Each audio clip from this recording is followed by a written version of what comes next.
Hi friends, welcome to Abhikuti 60 channel. ఇవాళ నేను మీకు కాకరకాయతో కొత్త రెసిపీని తీసుకొచ్చాను. మీరు ఎప్పుడైనా కాకరకాయతో కర్రీ ట్రై చేశారా? ఒకవేళ ట్రై చేయకపోతే ఒకసారి ఇలా ట్రై చేయండి. ముందుగా కాకరకాయలు తీసుకొని దానికి కాడలు రెండు వైపు కట్ చేసుకోండి. తర్వాత దాని మీద తొక్కు మొత్తం తీసేసుకొని పక్కన పెట్టుకోండి.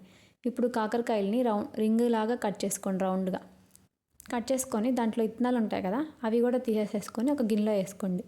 ఇప్పుడు దాంట్లో కొంచెం పెరుగు లేకపోతే మజ్జిగ ఉంటే మజ్జిగ వేసుకొని కొంచెం పసుపు వేసి దాన్ని కొంచెం మంచిగా పట్టి కలిపేసుకొని ఒక హాఫ్ అన్ అవర్ కానీ 1 అవర్ కానీ పక్కన పెట్టుకొని దాన్ని మంచిగా ఒక 2-3 సార్లు వాష్ చేసేసుకోండి. వాష్ చేసిన తర్వాత దాన్ని గట్టిగా పిండి నీళ్ళు లేకోకుండా ఒక ప్లేట్లో పెట్టుకోండి. ఇప్పుడు ఒక బాండీ తీసుకొని దాంట్లో ఒక స్పూన్ ఆయిల్ వేసి పిండిన ముక్కలన్నీ ఫ్రై చేసుకోండి. కాకరకాయల్ని మంచిగా ఫ్రై చేసిన తర్వాత ఒక ప్లేట్లోకి తీసుకొని పక్కన పెట్టుకొని ఇప్పుడు అదే బాండిలో మళ్ళీ కొంచెం ఆయిల్ వేసుకొని తాలింపు కావాల్సిన అన్నీ వేసుకొని ఫ్రై చేయండి. తర్వాత ఒక పెద్ద సైజు ఆనియన్ తీసుకొని చిన్నగా కట్ చేసుకొని ఆనియన్ కూడా వేసి మంచిగా ఫ్రై అయిన తర్వాత ఒక చిన్న సైజు టొమాటో వేసి కొంచెం పసుపు కొంచెం ఉప్పు వేసి మంచిగా మగ్గనివ్వండి. టొమాటో మొత్తం మగ్గిన తర్వాత మనం ముందుగా ఫ్రై చేసుకొని పక్కన పెట్టుకున్నాం కదా కాకరకాయ ముక్కల్ని, ఇప్పుడు ఆ కాకరకాయ ముక్కల్ని దీంట్లో వేసి కలపండి.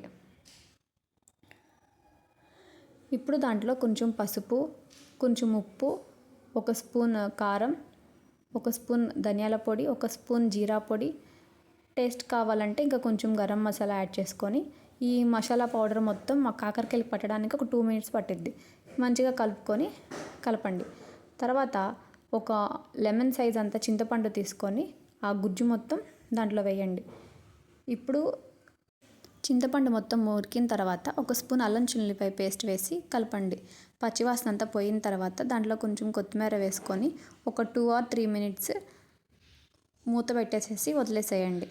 అది మొత్తం గ్రేవీగా కొంచెం పులుసుగా అలా కావాలంటే చింతపండు పులుసు కొంచెం ఎక్కువ వేసుకోండి. లేదు కూరలా కొంచెం గ్రేవీ ఓకే అంటే ఇలా చేసుకోండి. అండ్ ఒకసారి ట్రై చేసిన తర్వాత కమెంట్ చేయండి. టేస్ట్ అయితే చాలా అంటే చాలా బాగుంటుంది.